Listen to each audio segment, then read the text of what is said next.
You? Spawn.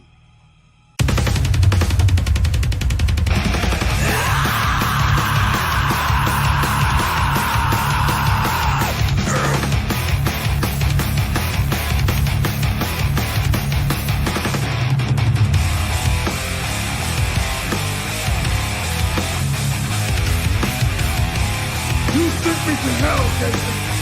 I'm here to return the favor. I'm feeling strange, trapped in the grave. All alone, I'm riding my own skin. So see if I say, a shoulder restraint. The perfect flame lays on my own name. Girls rising. Girls rising. The scars remain, a deeper disdain. A black field, lined in response. From here I cling to the ones that remain. Exile without reason. The time to catch the freedom. We build this like someone is clear to blow. We're building the power, strengthening the odds. Yeah, building the wall. Welcome to your demonstration.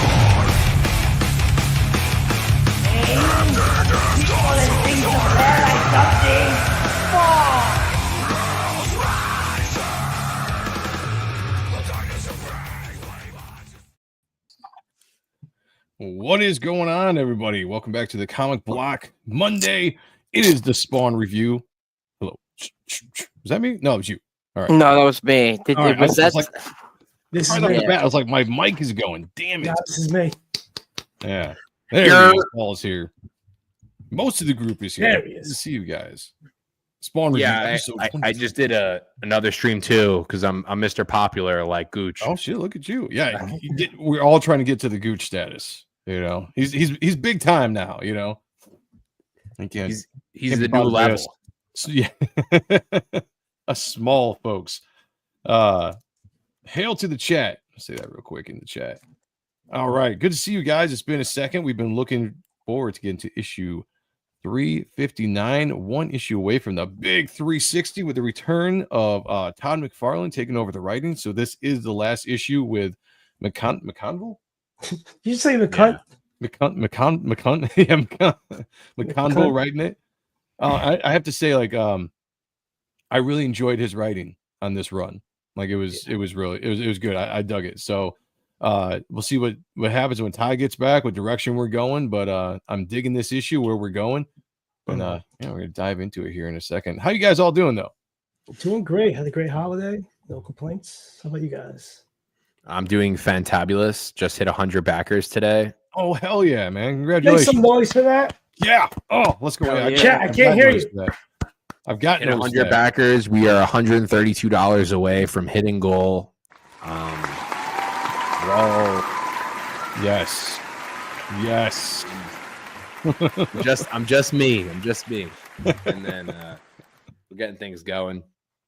We're having a good time. And I'm seeing the pace. We got 13 days left. So super excited and happy to talk about Spawn. Hell yeah. Yeah, I've been Zach, I think we got an echo. It might be you. Hold on. Try that. There we go. All right, great. No, yeah, I was very excited. It took me a second to actually get a chance to read this issue and some things about it. I liked setting up, I think, for a really good 360 where we know that Spawn and everybody's going to be getting their powers back. And we're looking forward to see where that's going to go. I want to talk about speculation and people's theories once we get done looking at this issue to see where we're going and how this might all occur. Before we do that, though, I know it is a busy night. I think the closeout at Gem Shock is happening right now. So if you guys haven't backed that before it's too late. The return of Dale Keown and Pitt is in Gem Shock issue 1. So definitely go check that out. Let's add to the chat real quick. We have Mark Pengrin was number 1 in the chat. Number 1 in the Yeah. Good to see you, brother. Hail the Lore is rock and rolling here as well. Great to see you. Our guy. The time scales, San Francisco. Greetings. Good to see you, brother. Thank you for being here. The Rice-A-Roni treat. Member of the chat, member of the channel, Cosmic Studios here as well. Great to see you, brother. YSA, great artist. Hail the chat, and I have not read the latest issue of Spawn yet. All right, well, this will be spoilers, so you can either do it here with us, and we'll talk about it, or just stay here with us. Spoilers. Let's do it. Paul Sarge is in the house. Hail, good to see you, brother. Yeah. Yeah, he said it can't stay. Two legends are drawing tonight. David Finch and Bart Sears. No shit. Oh, no shit. Over on Finch's channel. Right. Yeah, on, I might man. just something came up. He's like, one, guys. Sean's gone. He's out. Maybe I need to move this show off of Mondays again. I don't know. We'll see. Oh, good. You already have Paul. You don't need me. The Don member channel is in the house. I'm here for some spawnage. Yes, sir. Yeah, we're going to dive into it because this was actually a fun issue. If you guys in the chat read it, let us know what you thought of it. So let's bring it up as I'm fiddling around here. Cool cover. I got the other one because I have the other two connecting covers. Oh, was it a connecting cover? Yeah, it was a 3 connecting cover. I did not know that. Mm-hmm. Okay. It's funny when I go into the shops, you get the 2 covers that come out, and I'm just like, I'll just do whatever one looks cooler. I don't really pay too much attention to it because usually they have nothing to do with the issue. And so I'm like, whatever. We'll go with this one. I do think they need to get Brett doing more covers, though. I definitely think there should be a Spawn book, and I don't know if there is, that should have this artwork in it. Like, they do so many covers with this guy. They might as well just give him a one-shot. It's not my, like, style-wise, it's not my favorite. The almost video game-esque art style. Like, it's good. It's good for covers. It's good for covers, pinups. I'm like, yeah, that's cool. You know, as far as an entire comic, I don't know. Yeah, it's good stuff, though. All right, let's dive into this issue, guys. You all read it, right? Yeah. Yeah, of course. Yeah, absolutely. Okay. Well, I knew Paul does because Paul and I talk about it.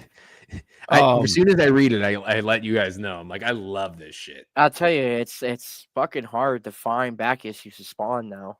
Like, I mean, it's really hard. I just want to collect the older issues somewhere, you know, like pre-100. And even those, I'm like, you'll always, like, for Spawn, you'll find the first 25 anywhere. I don't care. But past that, good luck. Yeah, they are hard to find. At least in my shop around. I mean, you can go to eBay and there's tons of them on there you can find, but you know, it's what you want to pay for them. Scalped. Yeah, exactly. It's what you want to pay. You might as well just get, and this is for everyone listening too, those Spawn Origin books. You know, you can get them in there. They have all the issues in them, and they have every single thing out. And you can easily order them on Amazon if your shop doesn't have them. Or if you're a real fan, you go out and hunt for the original books. Like, I'm slowly building my one to current, and I picked up the Savage Dragon ones that are like, it's issue like 50, 51. Oh, nice. Yeah. I've got the compendium each for the first 150 just so I can have them. I've got a lot of the issues of the first 100 run, but there is some gaps there that I don't have, which kind of sucks. Thank you, Time Scales. Appreciate you. We also have Lyro Inks in the house. Hey, guys. Hey to you. How's it going? Appreciate I just want Spawn issue 100, like cover A. No variant. Just, can somebody buy me that? Like, come on. I'm looking everywhere. You mean I can't find the that McFarlane shit. one? Not the Capullo one, right? Yeah. No, that's the one I've got. I don't have the Capullo one. I've got the McFarlane one. Yeah, I want the cover A one, the original one. And damn, dude, I just want to, like, again, because I have 97, 98, 99, but I want the ending. How does he kill Malbolgia? And I'm like, I don't want to, like, peep on that. Oh, you don't have 100 at all? Yeah. I refuse to buy good variants when it comes to comic books. Oh, I got you. That's one of my favorite Spawn issues ever. Issue 100. We did an entire Akba about it. I heard you guys talking about it, and that's why I'm just like, God damn, dude. Yeah, no, it's some of Capullo's best work, man. I mean, seriously, they kill it in here. All right, let's jump into this issue. So, same team we've been talking about. They've been doing this book. Roy McConville, Tom McFarlane doing additional scripts because he's gonna be taking over next issue. Brett Booth, we got Delso Corona. I do have to point out, I thought this was pretty cool. Todd McFarlane on inks, page 1. So what we're looking right here, just beautifully inked over Brett work here. Like, I was in awe of this page. When I first looked at it, I was like, damn, Adelso's killing it. And I looked over and I was like, oh shit, this is McFarlane. I think Todd touched this up because, like, there's very much Adelsoisms in there. Yeah. Like, I think he went over it and noodled it. And he's like, "Oh, we take credit because like that smoke, like there's rendering techniques that are just fucking straight up Adelso. I think Todd Yeah. just like, let me make it look cooler, bud, and that's cool. Give me that. But it could be. there's It a could, lot of Adelsos in there. I would say it could be also just Brett style, you know, like the smoke. I mean, that's just all Brett style there. But I hear don't you. put it past McFarlane studying what other guys are doing Oh, especially technique wise. yeah. Yeah, and kind of incorporating that. But because I'll tell you, because I thought it was Adelso when I first looked at it, you Yeah. know, and then when I saw it was McFarlane, I was like, oh, that's badass, you know. I really thought it was Adelso. But we get the shot of which I didn't see it at first. I didn't know it at first. Which this is no spoilers. I'm just gonna say it, but you get the rotted corpse of Nyx just walking down the street, and this is the first time we've even seen or hint of Nyx since issue 350. And I gotta say, even in a rotted corpse state, pretty damn sexy. I think I'd hit it. I'm not gonna lie. Definitely. What do you guys think? What the fuck is wrong with you? I would disagree. I would disagree, but Todd thinks look awesome on here, and I only think Todd touched that page because he's the best.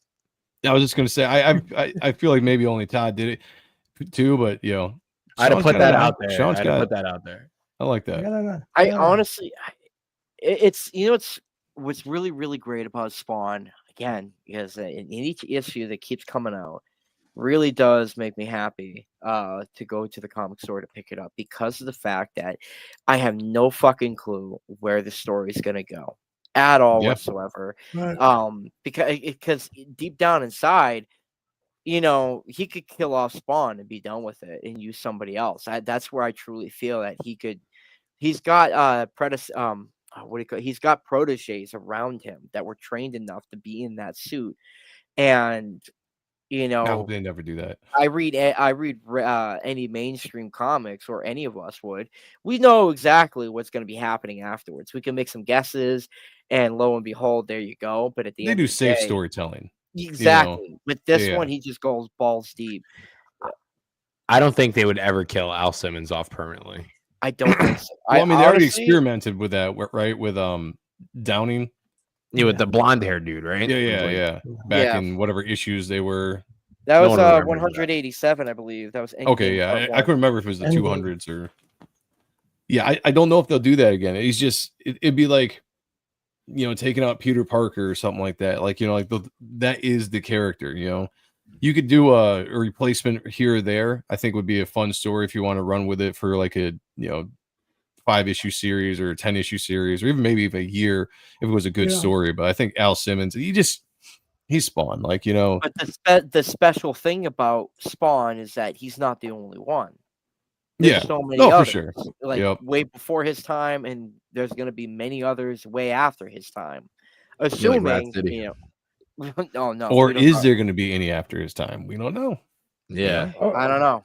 He And could be I- the last. I forgot about this character, and I thought he's so cool that the thing with the dreads kind of. I think Yeah. that character is so sick, and you forget about them. They've been introducing so many characters to us recently, True. and then you true. forget about some. But this guy's cool.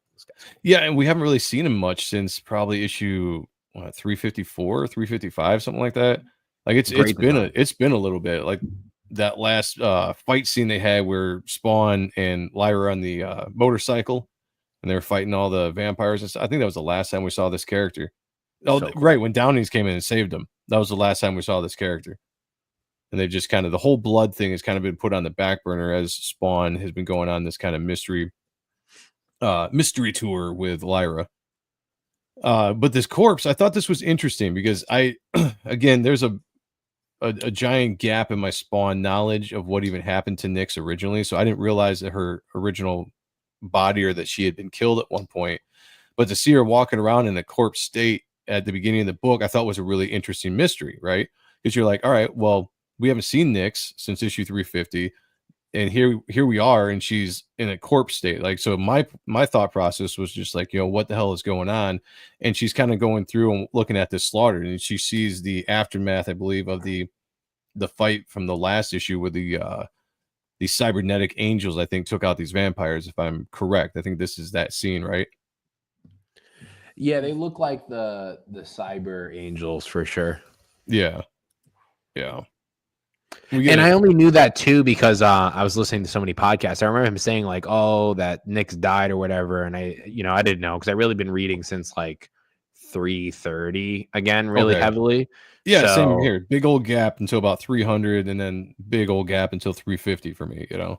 Yeah, so clearly, like she's using this body to do her bidding, as I guess she can't fully come into Earth without opening up the dead zones. Dead zones, right? yeah.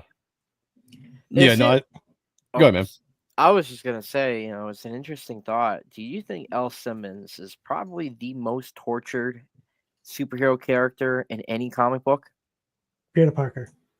Batman. I was just gonna say that'd be a good discussion for a show. To be But honest, with you. yeah, but like you think about him, like this dude's literally been to hell.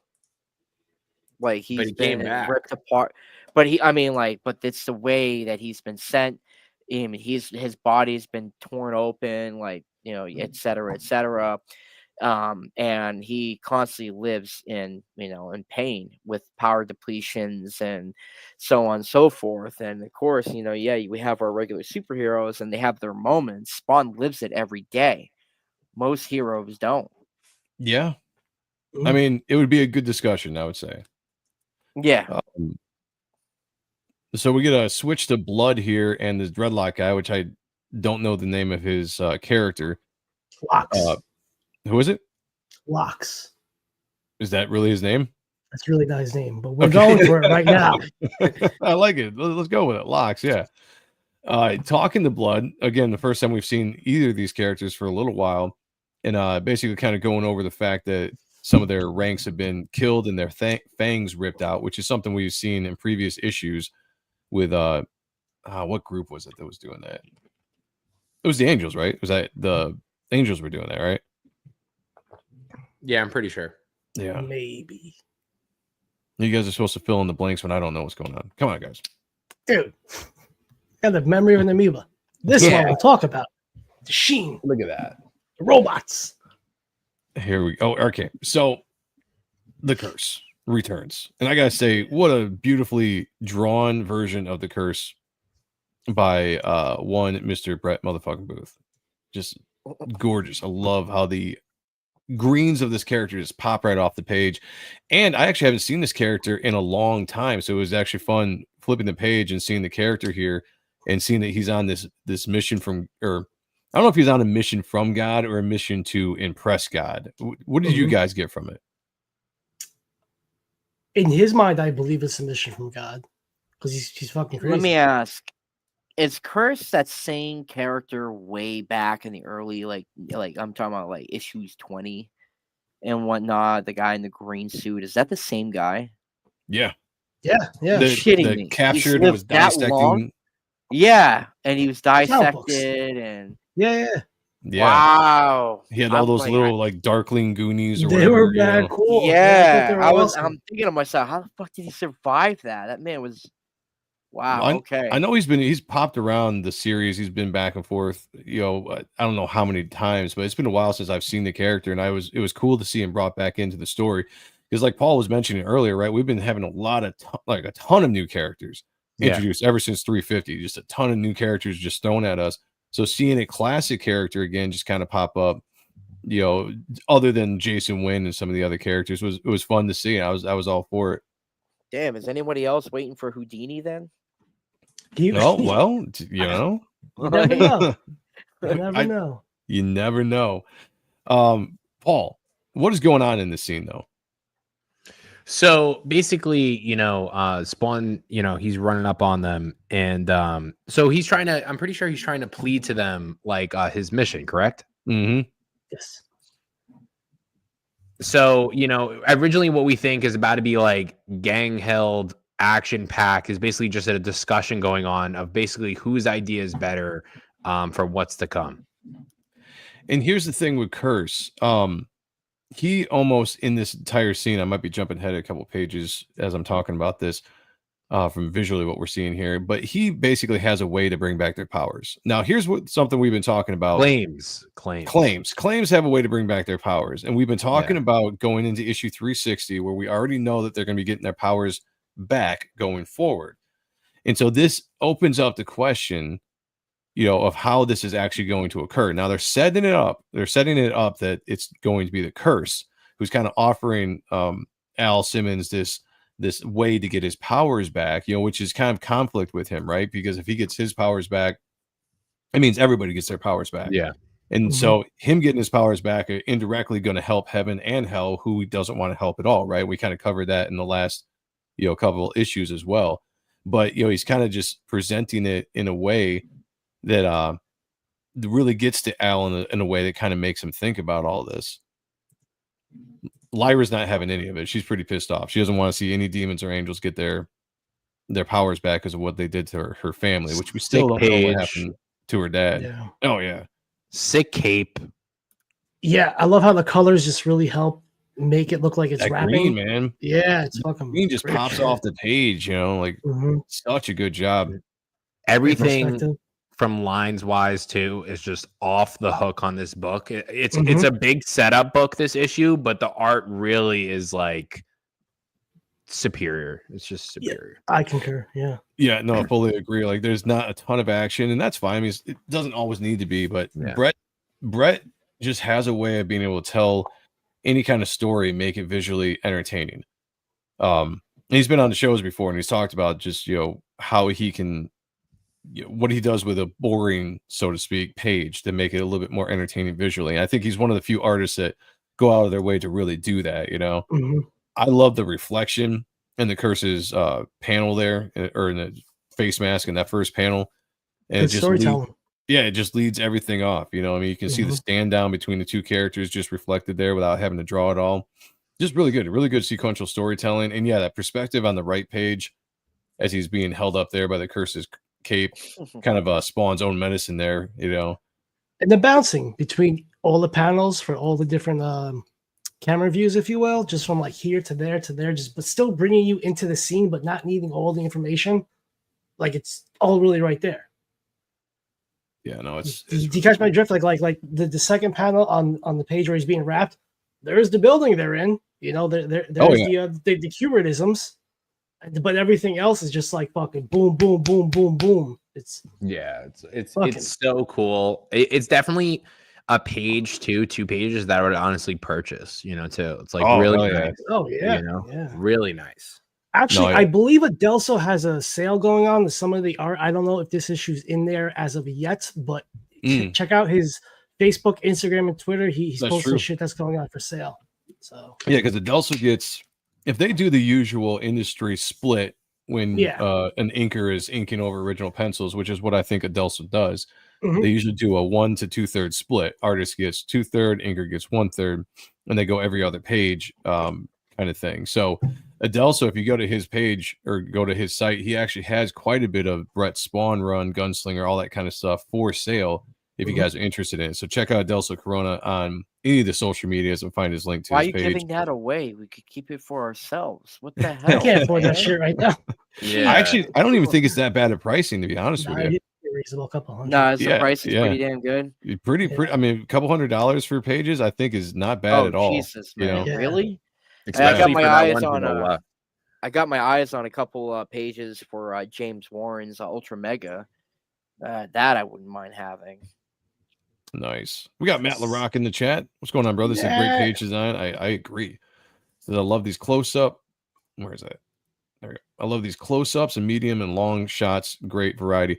I mean, that's it right there. I remember watching Jim Lee on a Twitch, whatever that's called, stream or whatever, and just talking about like how he goes about sequential storytelling and the different camera angles and medium shots, long shots, all that stuff to break it up.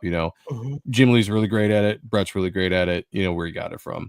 We do have a 27 months member chat by our member of the channel, Rick Saylor. My man said, "What up, bitches? Reaper Destroyer and Type 1. Let's go. Let's go. We're going. Yeah, we're going. We're almost there. Let's do it." I'm not, but I'll be there. Edwin's in the house. Great to see you, brother. And we also have Shani. Wow. Mwah. girl. Good to see you. Hope all is Oh, well. Yeah, absolutely. So basically it's just because I want you guys to read these issues as well.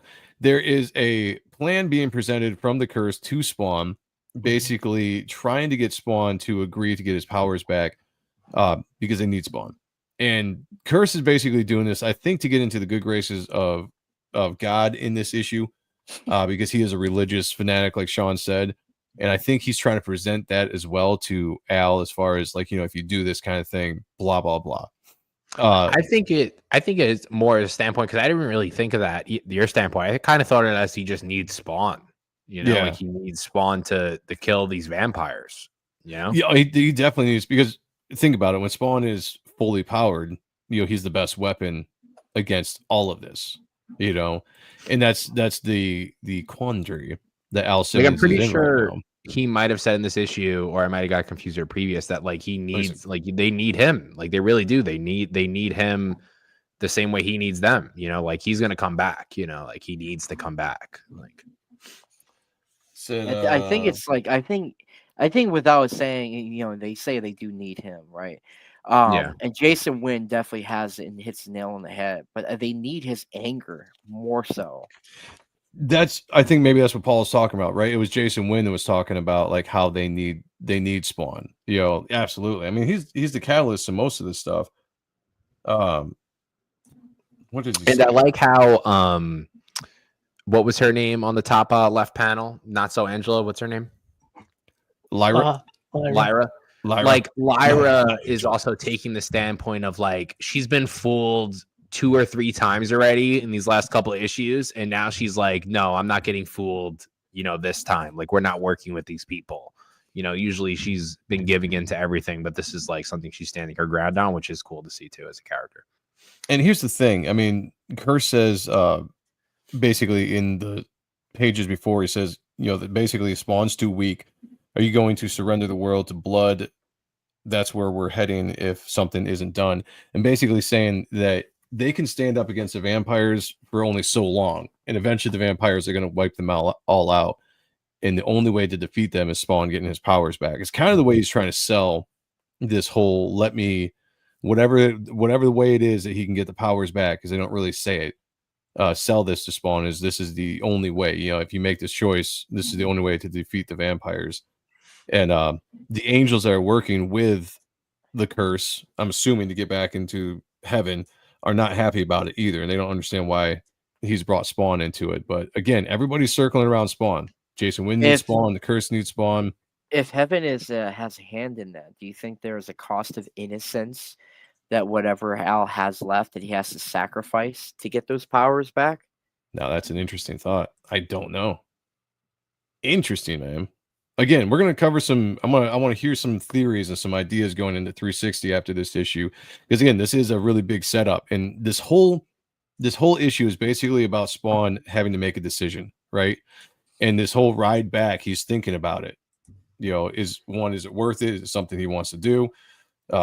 If he gets his powers back, that means everybody gets their powers back. The dead zones are restored, or taken away, blocked again, so that now angels and demons have their powers, and boom, they're back to square one, right?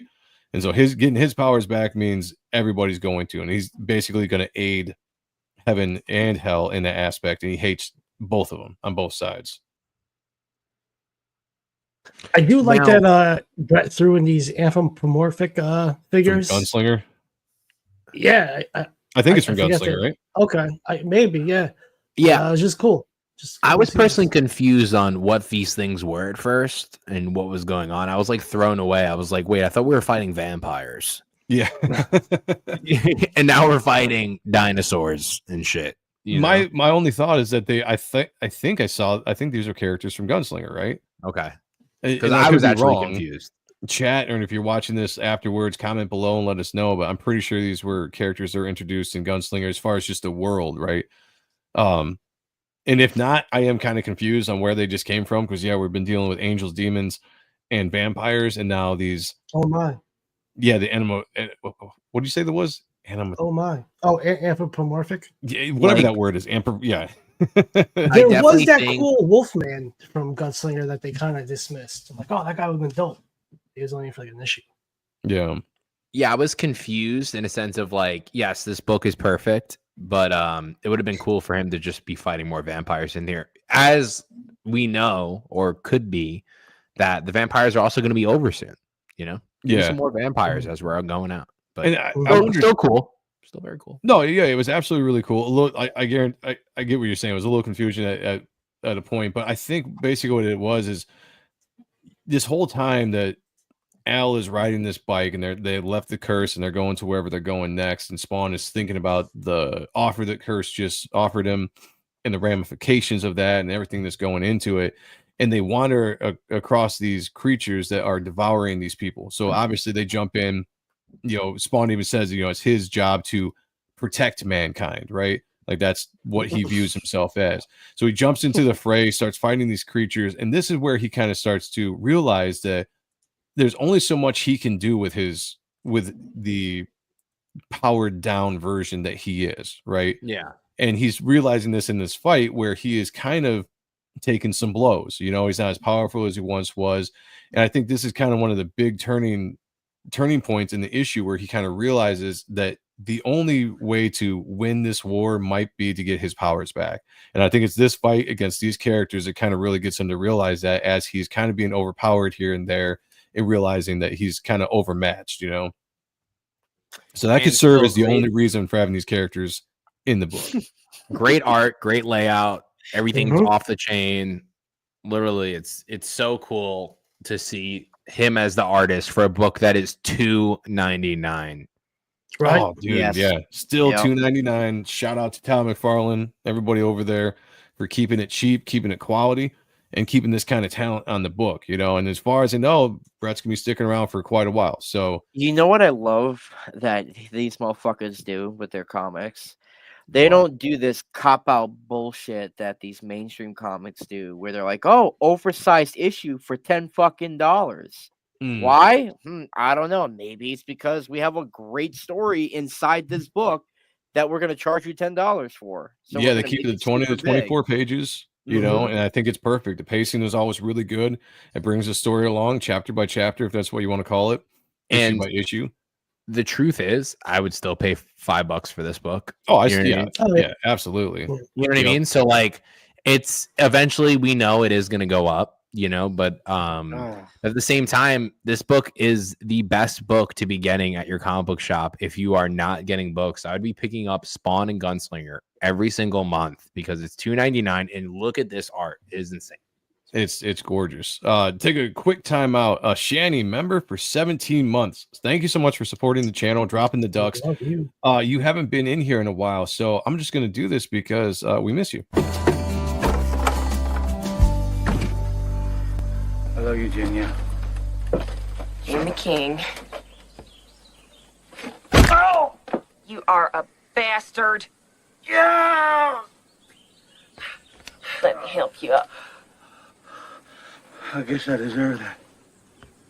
Oh, I just had to kick you in the diddly again. Kicking diddlies. That's for you, Shani. Thank you so much. Dropping the ducks in there for you. Hope all is well. Appreciate you being in the chat.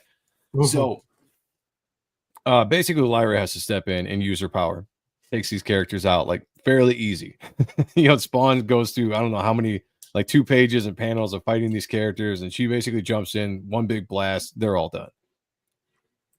Yeah, and he's just like beat. He's like annihilated. He's been wearing this beat up suit for 6-7 issues now, barely holding on. So we need that power up.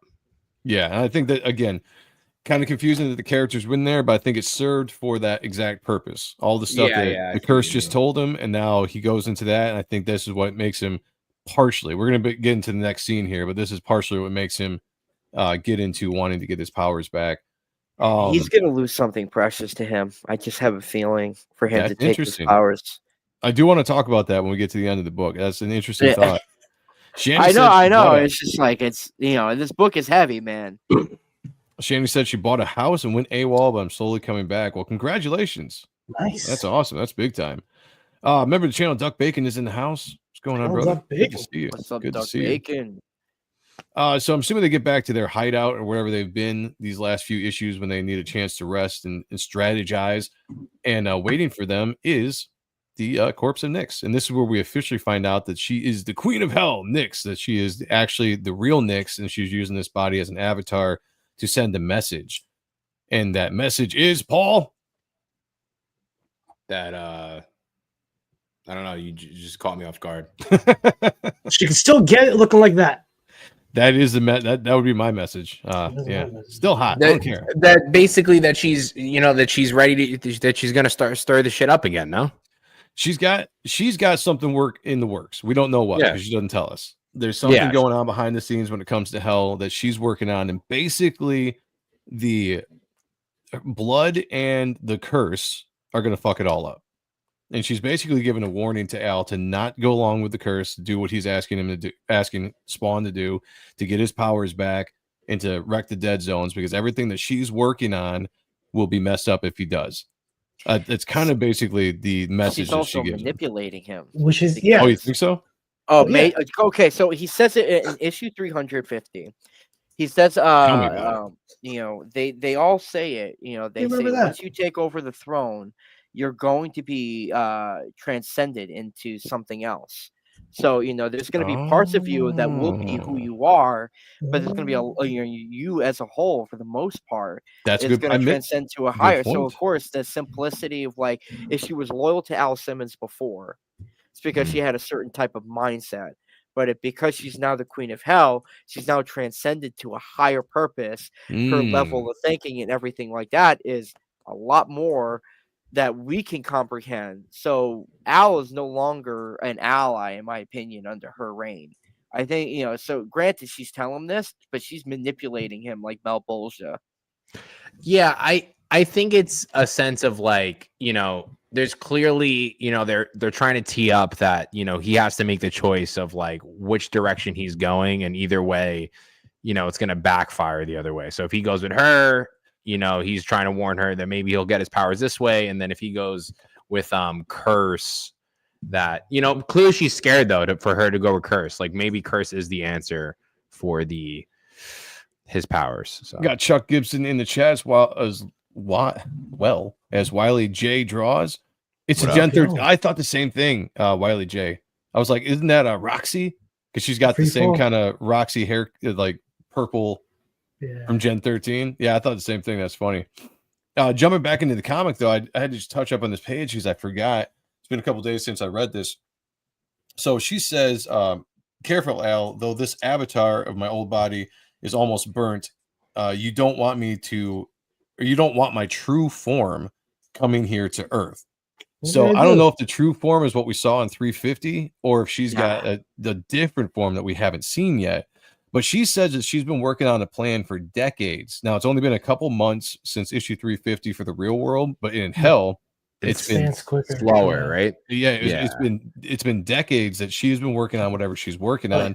And the Curse mission with Spawn is something she's telling him he needs to abandon because it's going to mess up. Just going to lose, basically, is what they're saying.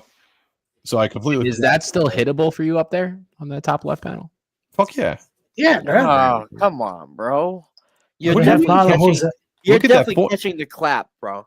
Dude, she's got some I rotten got skin and diabetes, stuff. I'm good. Look at that form. I mean, Look that at that body's mouth. still tight. It's Yeah. tight and rocking, man. Yeah. Shout out. Get the fuck Showing outta to here. work. Yo. Good. I'm just making sure if that angle still does it for you. I'm just making sure. Any angle does it for us these days. And yeah, I see, but I feel like that 350. Well, clearly, if it's like years that's passed, yeah, maybe she does level up again. But I do think her design in 350 was pretty badass already. Oh, it was a sick design. It's like hella on steroids. But I wonder if she's going to have an even more like hellish form. Yeah. I think the longer you're in hell, you start to, change. She just gets it thick. I can't. Yeah, honestly, I can't wait.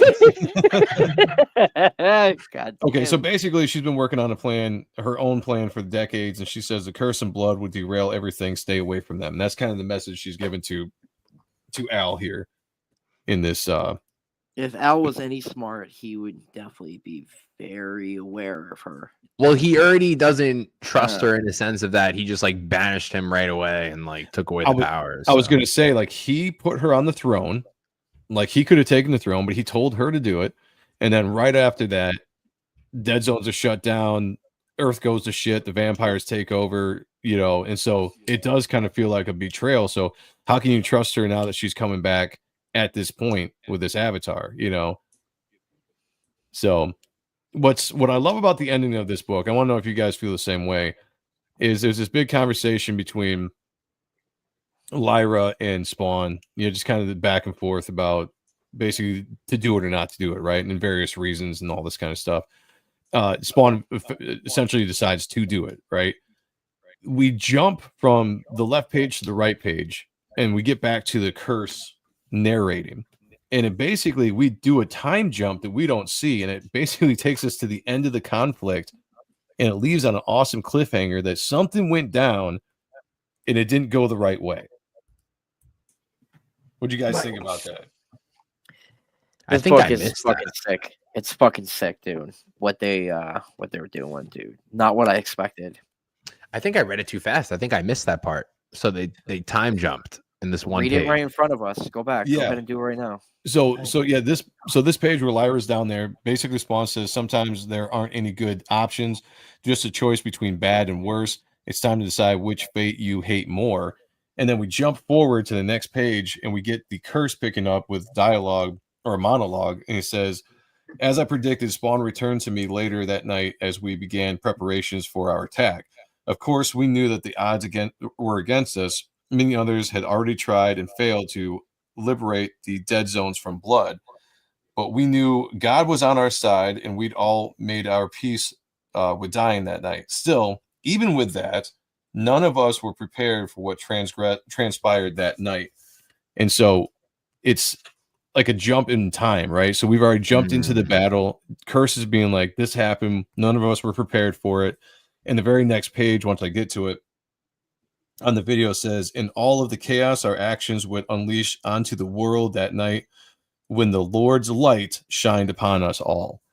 So I don't know if that means that the character of God is coming in or if there's something else going on. I have no idea, but something happens that we don't get to see. It basically time jumps us into the end of the battle and the curse is all chained up. Looks like he's captured and there's some kind of light coming down on him. Well, so go ahead. Clearly they're going to show us what happened. I feel like that's why I missed that part. That they're going to show us what happened in that in between 360. Yeah, I'm assuming 360 is going to start out. We're going to backtrack to the beginning of this event and then kind of wrap. I'm assuming it's going to wrap up with this leading into 361. I would figure, and maybe Spawn that leads into Spawn. Oh, dude, now that would be wow. It's not the first time he's had wings. Yeah, but maybe they can make him like cool angel. Thought. Unless he's an official angel at that point, then that would be interesting. Well, it all depends. Like, how do you think he's gonna get his powers back? Like, where is that gonna come? What's Curse's? Wanda's gonna have a hand in it for sure. Who? Wanda. Think so? Dude, Wanda. I think Wanda till 400, dude. Yeah, I know, but like, I mean, come on. It's. I will say that, like, you saw what she was doing, how much. Wanda's in fucking everything. Let's be real. In every fucking issue, I tend to forget about her. That's an interesting thought. And then what? She's like, for the past 10, 15 issues or something like that, she's like on the fucking sidelines. You hear nothing about her. I think she's gone for a while. There's a super chat, motherfucker. Really quick, Shani for $20. Thank you, girl. Says friend tax. I've missed you all. Hearts with the ducks. We have missed you as well. Thank you so much. Drop those ducks, guys. If you are new to this chat or if you haven't been here when Shani's been in the chat before, we drop the ducks when she drops a super chat, and I'm going to play her favorite one more time because we have missed her as well on this channel. Hello, Eugenia. You're the king. Oh! You are a bastard. Yeah! Let me help you up. I guess I deserve that. Oh, I just had to kick you in the diddly again. Hell yeah. Thank you for the docs. Shanny, thank you for the $20. We appreciate you very, very much. We love you. Yeah, it's the crunch. It is. It's a very nasty crunch sounding, isn't it? I'm actually stumped. I have no idea where we're going from here. Zach, you brought it up earlier when we were talking about the story where this is one of the books that kind of just you have no idea where the story's going. Mm-hmm. I feel that way. Now I could speculate on some things, like we were talking about the return of Nyx and how they could defeat Blood. But when they leave off on this issue with this kind of cliffhanger, especially doing a little bit of a tease going forward into the future, just a little bit, I'm waiting. I'm waiting to see what it is, and I'm in full just anticipation because I don't know. I don't know what the Lord's light shining upon us all is. I don't know if that's something the Lord's transformation. light. It's probably just like that. That could be, or is it The a Lord is transformation coming. of Spawn? Like Paul brought up, is the angel going Spawn? full angel glowing on top of him. That would be cool. Like, it's a great idea. I really dig that. Like, somehow he's being endowed with the power of heaven to fight these things. Maybe, I don't know. That's Because, like, who is, like, Thank you for the ducks, Spawn, guys. at least, who's the, Nyx is the main villain now, So, like, he's going against Nyx. Is Nyx going to power him the fuck up for him to fight her? Like, that makes no sense. That's a great point. Yeah, because he's not an ally to hell. He's not an ally to heaven either. But maybe he is because he helped Curse over here. But clearly that's his chain.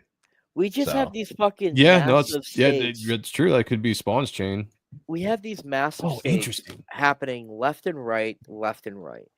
And then you have hell, which is like there's been no one to fucking lead hell, and they had to go and deal with that. And then you have heaven, which all you see from heaven for the most part are the angels doing the Lord's bidding. Or the ones that are left on Earth, right? Yeah. Are you just talking about in the story or just now? Just in general, right? Okay. Just in general. So you have the Lord, you saw to see the angels. I'm thinking, and I'm just making I'm just taking a guess here, is that An educated wish that There you go. Nyx decided to make a pact or some form of deal with God, which is why obviously her form isn't what it used to be. So there's that explains that. It would also explain that whatever deal that her and God made depends on the action of Al Simmons. Because he's a hardcore core player. Everything pretty much riles on his decisions. So I don't know. I think it'd be a good a cool opportunity if it went down that route, because we don't see God really dabbling into things. You see God, in the form of that old black woman. Yeah. And you know what I'm talking about, where they go to from that the first 100 Yep. run. Yeah. But you know what I'm saying? Like, how often do you see God have a hand in it, as like personally, to take anything personally for that matter? Well, I wonder. Yeah, it's got to be, because I mean, this whole thing, as far as Earth happens, or the issue on Earth happened because of Nyx, right? When she says that she's been working for decades on whatever it is that she's working on, it makes me wonder, like, what is she doing behind the scenes that caused her to close off the dead zones, which made Earth available for being taken over by the vampires, and anybody left on Earth, including demons and angels, were all affected in both ways. So I gotta think that there's got to be some kind of heaven involved, or the green world, because we haven't seen much from the green world except for Jim Downing's coming that one time to save Spawn and Lyra. So, man, I don't know. I'm again, it's really awesome. Like, I'm stumped on where they're gonna go with issue 360 and how they're gonna get their powers back, and then what direction are they gonna go after that? Like, this has to wrap up the Blood storyline. And that's what I've been saying all along. Like, this has to wrap up the Blood storyline, because there's a bigger storyline involved going forward, and that's going to be with Nyx and Heaven versus Hell, Green World, all that kind of. I think we're gonna dive back into that stuff. I mean, what do you guys think about that? I think that it's clearly from someone from heaven, right? Because he's saying God, light is raining upon me. Yeah. The only reason I definitely think it has to do with Spawn. It has to be Spawn, or it has to be Educated Wish. I'll say it's Basil, right? Was that his name? Violator's god name? Basil? Now Oh. that would be interesting. Oh, tying the Violator miniseries to some But the extent. I angel get it. version of the Violator? But that would Yes, mean that's the my time educated wish, but I personally think it's going to be Spawn. There's no way That makes Spawn sense to me that Spawn somehow gets doesn't some get kind the of heavenly new power. Spawn needs the cool max out power. Yeah. That's it. Like it's like with them doing the vampires, they took a different turn, and I definitely see them. There's a reason that Todd is coming back on writing, right? So there has to be something different that he wants to do personally. That's my opinion. Eric in the chat says they need to bring back Harold Houdini. We agree. I said that earlier. I said I was just saying, Hail the Lore says Divine Spawn making a return. It could be because maybe what we're missing is maybe there is the third party that does make a deal with Spawn before they go into this fight that we'll see in the next issue. Everything, the whole series for the most part, is run by Al Simmons' rage and of how he was before he became Spawn. Imagine him kind of taking the next step and transcend past that, where it's like, I'm gonna let my rage go and just kind of try a different avenue. So let's talk it out. That would be interesting, Think though. about it, right? He lets it all go, and he's like, this isn't the way anymore for me. And I need that derails everything because everyone relies on his anger, on him being Spawn. Well, and he's been offered salvation before, specifically back in issue 100, and he basically told heaven to shove it. Well, so I wonder if we went with that theory that this is indeed Spawn shining this light down on the curse. Maybe there's a double cross going on in here, right? With the curse and, like you said, third party or something. And maybe I think he's wrapped up by Spawn's chains. That's Spawn's chains. Once you brought that up, like I noticed he was in chains. I never really thought about it until you brought that up. That could be absolutely correct. Like, maybe he is, wrapped up because maybe the curse double crossed or did something. But somehow, maybe the divine Spawn making a return, or heaven endows him with some power to take out the vampires and to set things straight, and maybe that starts a war off with Nyx and Hell going forward. I don't know. Like, possibilities, I think, are endless of what they could do. Like right now, I'm legitimately, my mind is just going a million miles an hour of different possibilities. Wiley J. Draw says it's going to be the god from Savage Dragon. I hope not. Oh my god, get the fuck keep that out away. No, but it's exciting the direction they're going to go. I liked this. Well, here we go. Now that this is the last issue, we're going to go into Spawn 360 next month in January. It's going to be the issue where this is going to come to a head. They're going to get their powers back. We already know from Brett that issue 361 is the first official book where he is fully powered up again. So I'm saying that this is going to be the end of the Blood storyline, the end of the vampire storyline, and that it's going to set up for something greater going forward, back to more cosmic, spiritual levels. What did you guys think of this grounded kind of Spawn story that we've had over the last 10 issues of the depowered Spawn, this kind of, vampire war? Overall, what did you guys think? Because I think personally, I loved it. Don't get me wrong, I loved it, but I think there were some things that were plot holes that were missed, or things that they set up that I thought they were going to do that they haven't, cashed in yet, and maybe we'll see that in issue 360. Overall, though, I really enjoyed it. I mean, what do you guys think? Start with Sean. Okay, with the plot holes they haven't shown us, I'm sure they'll show us in 360, like you said. I'm hoping so. You know what? I gave it a high 9, above a 9.5, lower than a 9.9. I enjoyed this. I thought the art was awesome. I thought the storytelling was awesome. Story's cool. I'm just here for Brett motherfucking Booth and Adelso Corona. laying it on the table. So, like, you know, on that factor alone, 10. I like it. I like it. Yeah. Paul, what do you think? Yeah, I think 10 out of 10. I've been loving Spawn so much. That's why I was like, Joe, please fit me on this. Please fit me on this show. All I do is read Spawn, and I do. And I think it's the best book, and it makes me buy so many more comic books because this book is so fucking awesome. Is there plot holes? Yes. Are they going to figure them out by 360? Definitely not. Yeah. But you know, with Spawn, they take 100 issues sometimes to let us know on something that was a co-plot. Right. Yeah. You know what I mean? Good So point. like, Yeah. I Either just they figured it want out. the Yeah. main thing that I want to make sure to end out 360 is I want these vampires gone. You Right. know, like Done. I want to see whatever powers Spawn gets, I want to see him taking out all these vampires and all these people Just that were wipe basically 'em out. beating him down. I want to see some kills, but overall, art's fantastic, writing's fantastic. I think the storytelling's great. This book alone, just the layouts were insane. Like, it's definitely Oh, yeah. like makes me think on how to write scripts differently, on how this Same book here. was Yeah. Same Oh, yeah. here. on Yeah. how this book was planned out. You Mhm. know, so I give it 10 out of 10. This has been a great run, and you know, I've never recommended, you know, the current stuff that's out there now, including Spawn. So I definitely think it's a good read, and I'm excited for 360, and we're gonna go crazy. Hell yeah. Zach, what do you think, man? This book was definitely a 10. I There we know that I like Depowered Spawn personally. That's I been like, fun. you know, because he's got a.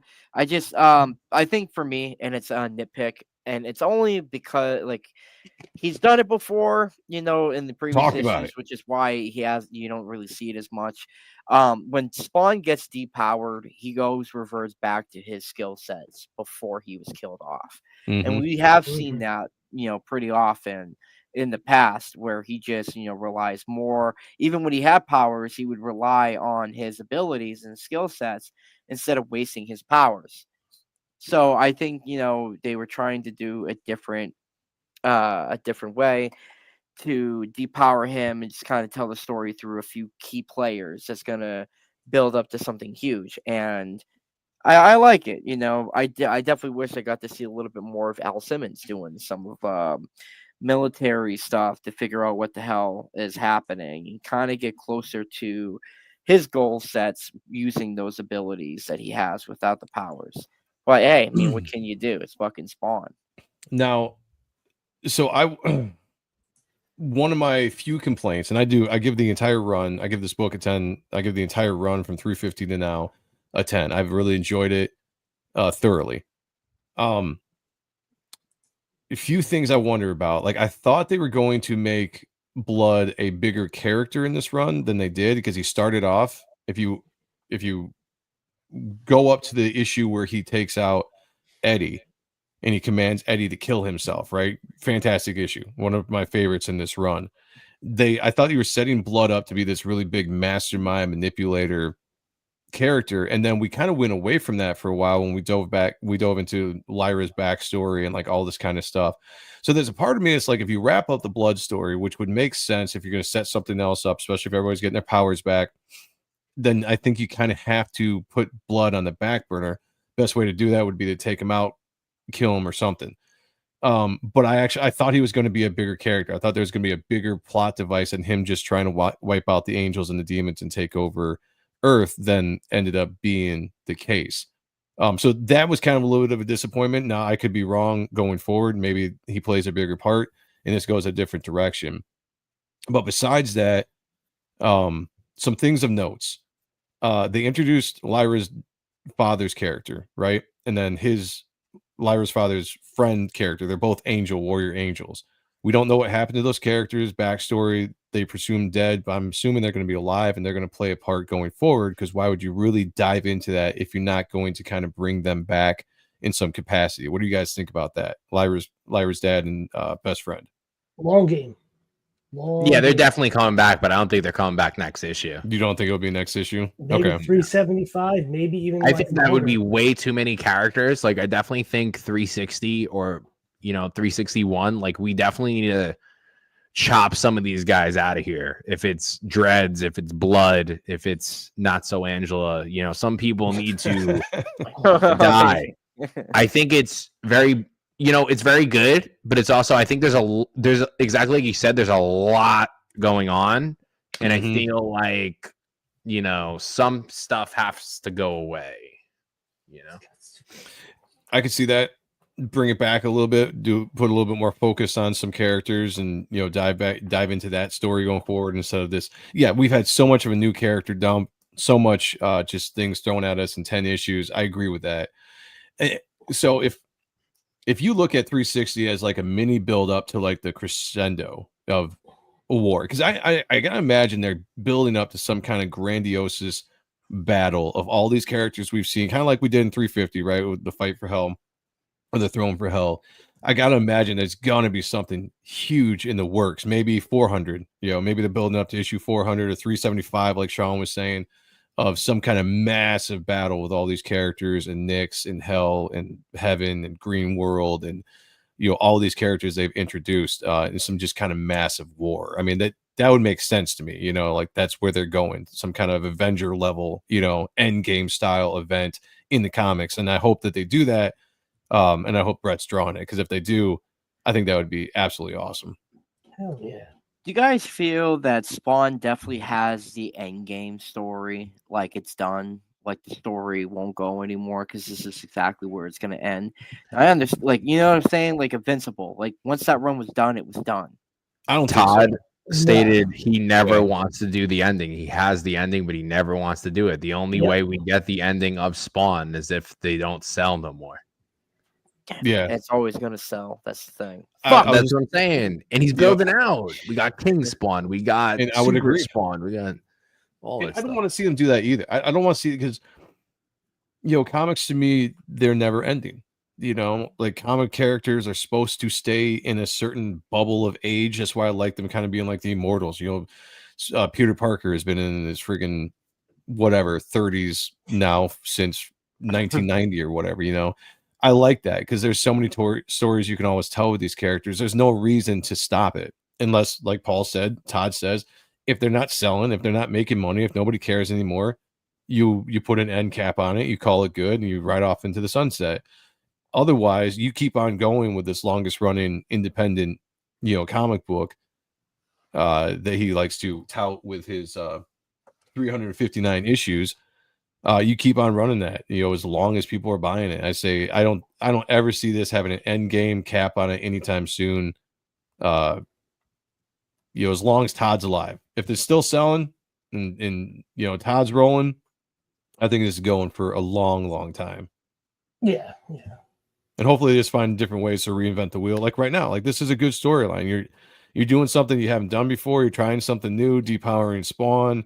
You know, going into some areas that haven't really been, you know, explored I wish much. the cage was explained though. Like I still don't know how his fucking power gauge even works. How does that even?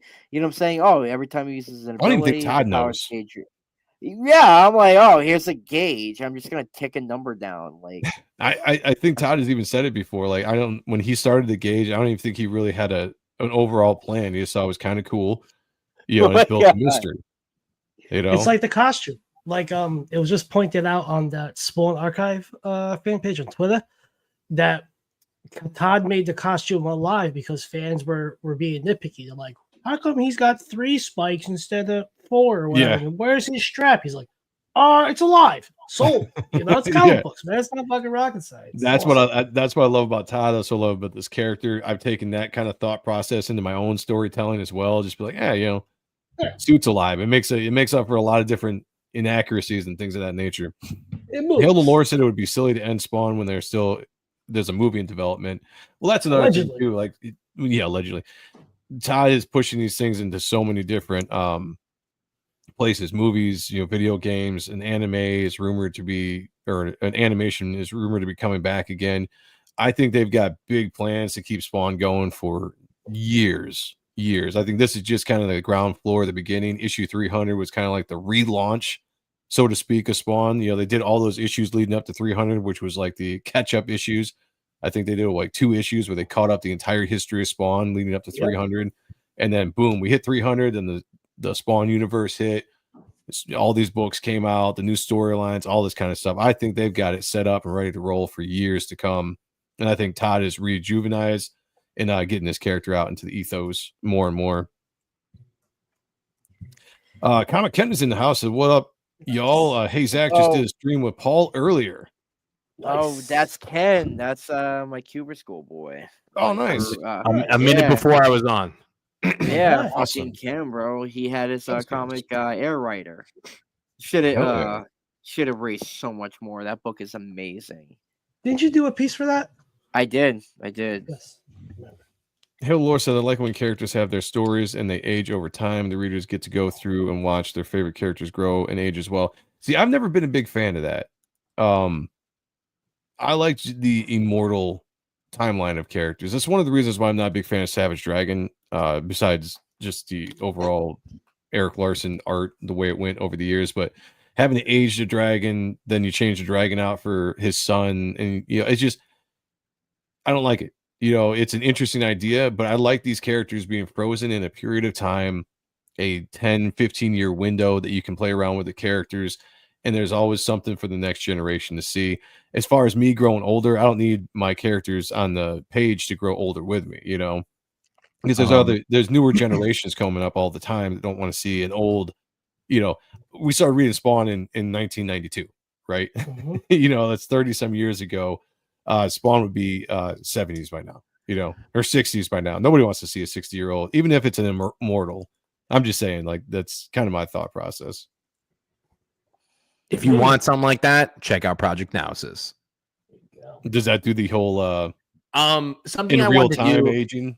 and I was talking about it before, was we're not going to go like, I'm not going 30 years or 20 years ahead, but something that they do in anime that I have a lot of respect for is the character in season 1 doesn't look like the character in season 6, at least like damage wise, or like they'll have scars and stuff. Like the damage and stuff that happens in my latest issue, I want to carry out through future books. Like they kind of do it with this Spawn right now, like how he's been like this for 9 issues, and you're like, okay, he's still beat up. I kind of want to like keep that, and like they still have that wear and tear that they had from like if I blasted, half your face off, like there should be a cybernetic there, or there should be scars, so stuff like that.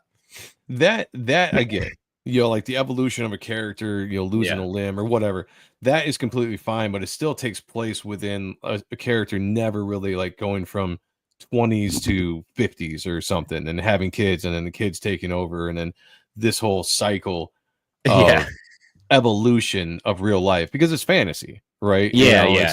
It's like James Bond, right? You always want to see James Bond at a certain age in his life doing awesome things, and when the actor gets too old, you replace the actor. You keep on going with those stories because that's the character you want to see. I think it's kind of what I'm talking about. They'll have Spawn in his 60s one day. That would be interesting. I mean, so issue 500.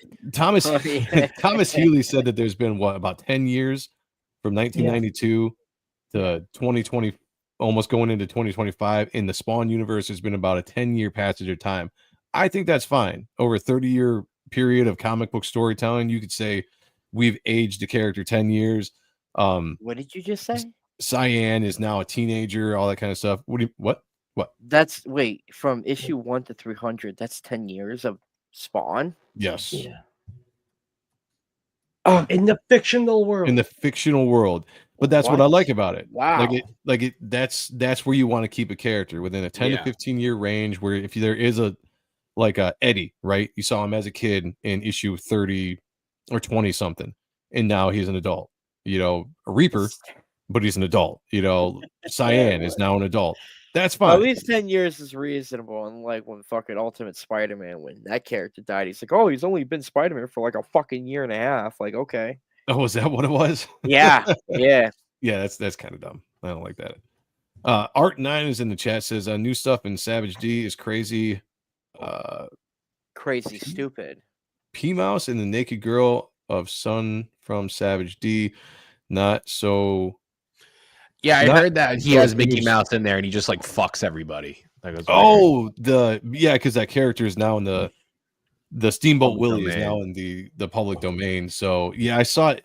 I stopped reading Savage Dragon back in the friggin'. I think I held on until about issue 50, but Sean and I were just talking on Akba Appreciating Comic Book Art Live. That's going to start in about 10 minutes. Which, if you're in the chat and you want to stay for that show, we're going to be looking at the Savage Dragon Vault Edition, which is the original scanned art 11 by 17 of the miniseries of the Dragon miniseries that Eric did. Man, why didn't you tell me that? I would have loved to draw a dragon. Well, you still can, man. Do a sketch. I'm still working on the Spawn. His hamburger face is a pain in my ass. But my point was, like, I stopped. It was probably about in the 30s I stopped reading Savage Dragon. But the early stuff is really good. And we're going to look at that next. But the perfect dropping off point for Savage Dragon, I'd say just get up to issue 120 and that's it. You're done. Sean, actually, we were just talking about that. Probably right around there is where we would say right after the end of the Overlord saga. Yeah, you're done. That's probably when you could call it good and just be done after that. All right, before we get out of here. Oh wait, I gotta show you. Yeah, hold on. I'm gonna redirect or set it up so everybody can redirect. I don't have to leave the chat. Don't be a bum. Back type 1. I mean, back Project Naosis. I like the don't be a bum too. That's a good one. I like it. Yeah. I rent it out. Oh, come on. Everything's so You slow. can do it, Joe. Yeah, we're in for that unboxing of Reaper Destroyer. Yes. Yeah, let's talk a little bit about our projects. We all got creators here on this channel. Since Paul brought it up, let me just tell you a quick story about my character, Reaper Destroyer. That is, the books are on the way. Just the tracking had them in Toledo, Ohio earlier today, so I should be getting them tomorrow. Reaper Destroyer is my book. If you like Spawn, if you like the darkness, if you like any of the kind of supernatural anti-heroes of the 90s, you're going to love. That's the updates. I'm going to get to the actual page. The actual page, people. You're going to love this character. Although if you get this book and you think it's going to be a rip-off of Spawn or something you've seen before, it's you're going to be excited and impressed because this has a unique story to it. I'm not going to go very much into now because there's some spoilers, there's some mysteries and things I want you guys to read as you get into the issue, and we will talk about it more once the actual issue comes out because I have a very expansive story. But this is I purposely went away from doing anything that could touch into the Spawn world because I want this character to stand on its own. But this is a character I created back in 2007, dusted it off a few years ago, rewrote it, updated it, because of Sean. Updated it, and now here it is. It's out. It got some incredible talents on the book, including inks by some legendary guys from Top Cow, including Matt Bat Banning, who inked over my cover here. Joe Weems inked over the interiors of the first 5 pages of the book. And Marlo Aquiza and a bunch of other guys are inking this, but just some fantastic talents. Colored by Dave Kemp, and also pages by Kyle Ritter. This is a very fun book. I'm very proud of the story. I can't wait for you guys to read it, and it's going to be in my hands tomorrow. I'll probably do an unboxing. We'll talk about it when it gets here, and I will work as fast as I can to get the book signed, packaged up, and out to all the backers. We will probably end this campaign sometime in January, so there's a little bit of time if you guys still want to back the book. Definitely check it out. But that is my book, Reaper Destroyer. Extremely proud of the 1,257 backers on this campaign. Absolutely insane. Talk about it. Just thank you everybody for supporting this book. It's been a long time coming. It's been a learning process, and I'm getting on to issue 2 and getting that going. So we are extremely excited about that. We have also Type 1. Don't be a bum. Back Type 1. This is my book. That's this right. is an action adventure tale with real life implications that faces off against terrorists from the past. Look, if you like it, I like how we're like, hey, look at this. Nah, if you like stuff like Guyver, there's a little Spawnies in this, some Bloodstrike, Tekken Man Blade, other 80s and 90s properties. This book's for you. I updated the inks onto the campaign. Oh, is it? Yeah. So look, you're gonna find out why the mysterious Type 1 armor chose Thomas the Heart, my main character, and what connection he has to the 9 Lords of the Night from the Mayan and Aztec lore, and why Thoth of the Anunnaki created the safeguard armors centuries ago to protect us from false gods and beyond. All in the pages of Type 1. We just debuted this beautiful cover by my best friend, Joe Sonntag and Marlo Aquiza. Yeah. This is awesome. This is a dream come true for me just to have Again, my brother doing a beautiful piece of art, and then get somebody I've been a fan of since I was a kid. Well, me and Joey were kids. Yeah. Slap on some inks, and I've just been noodling, looking at his noodles, and it's just awesome. So with that, with the Ultimate One tier, once we get the page back colored from Dan Kemp, Yes. probably next week or two, he's gonna do cool shit like that. We're going to update the campaign as well. For the Ultimate One tier, you're getting 8 books, I believe, as of now. Nice. So you're getting all 4 standard variants. You're getting a line variant of my cover and Joe's cover, and then a pencil edition of Joe's, plus the holofoil edition of Con Artist, Volume 3, the Of Type 1, which is a making of, and a pinup book taken by friends of mine. So you can only get the holofoil version in there, 9-card trading card set, and the sketch. So it's just one big bundle, saving a ton of money. Or you can get each one individually. If you get the Con Artist Volume 3, it'll be a standard edition. But we'll add that all to the campaign coming up in the beginning of the new year. And we are less than $400 away from breaking 10K on both platforms. And thank you to everybody that's bought, spread, believed in this project. And also, we're doing that Joe Sonntag photo cover just because people in my family want it and they have no idea who he is, but they just want it. So I'm not above to make $1 to buy some insulin. So yeah, if you want my actual cover, you can get that when it's at color, and I guess you can get this as a cover too. If you really want it, you really want it. You need it. Really want it. Go for it. So don't be a bum. Back type 1. Let's go. We also have Project Naosis. Did I say that right? I feel like I was Project Naosis. But like I said, get it. You want it. Do what you want with it. But it's a great book. It's a great read. Just hit 100 backers today. We're $132 away from goal. This is our biggest campaign. We've had more backers on our single issues than any campaign. I took away my big tier, so it's easy buy-ins. Nice. $5 digital, $10 single issue. And you can be all caught up for $50. And if you want everything for $80, art is exactly what you see there. Writing by your boy. And it's going to be crazy. For the first time ever, we have our main villain, Crimson Pain, fighting the unit of Project Naosis. Every time these Crimson Pain comes on stage, he brutally murders everybody in his path. So in the year 2090, a speedster named Crimson Pain kills off all the heroes in existence. So the government makes a super enhanced team called Project Naosis to fight off the rebellion. Super action-packed, no multiverse or do-overs. This is the book you want. This is the book you need. And you will get it within 3 months after the campaign ends. Hell yeah. Yeah, that's what's up. Awesome cover by VK Marion as well. Don't miss that one. Fucking awesome artist. Links are down below for all these books, guys. Check it out. Zach, what have you been working on, man? What do you got? I don't think you've asked me that in a while, bro. Like whatever. So next year, starting next year, I'm going to be working on a cartoon comic called Packful, which is an acronym for Pulp Action Captain Fuzzy Lumpkin. Oh, it's a kids comics. It's like your 90s inspired comics, focusing on an individual named Fuzzy Lumpkin who aspires to be part of a group called the Slapkin Squad. And he decides when a new threat emerges in Lumpkin Land, he has to step up while everyone else is afraid with his Anthropomorphic Commando Cluck. And they have to stop this threat from eliminating Lumpkin Land and all the Lumpkin Knights. So that's the book that I'm going to be I'm in the middle of concept art in right now. Also wrapping up the revised writing for the repackaged and revised Voyage comic, which is now called Mondor's Rising.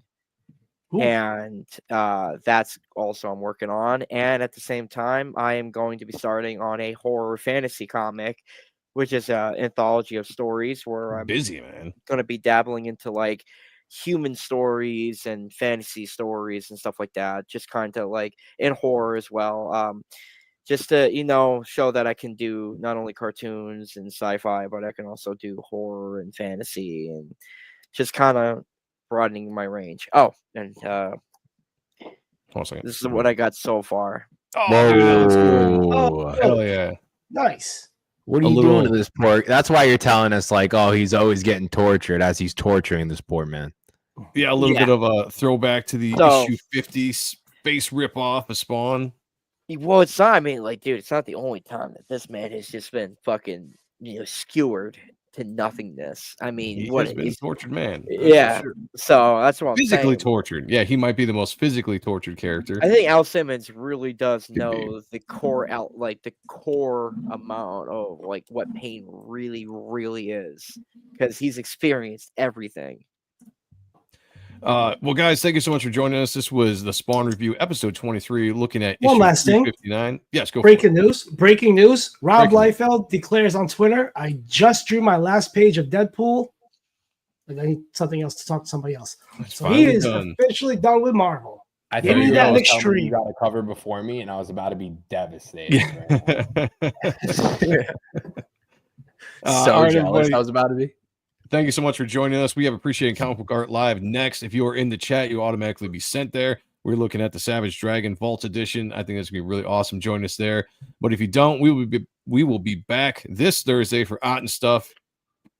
No, we won't. No, we won't. That's right. You're off. No, Never mind. Yeah, yep. I'll be in Ocean City, Maryland for Ocean City Comic-Con. That's right. Come down, check out me, Mark, Chris, Enrico, Dex, the crew. Just come down. It'll be a good time. We'll be drawing, selling our wares, and drinking the beers and shouting out. All right, well, check us out next time, then next Monday in the Comic Block for the next Spawn Review and Appreciating Comic Book Art Live. We're going to jump out to the other show. Thank you all for joining us. We will talk to you all later. Peace. What the hell are you? Spawn.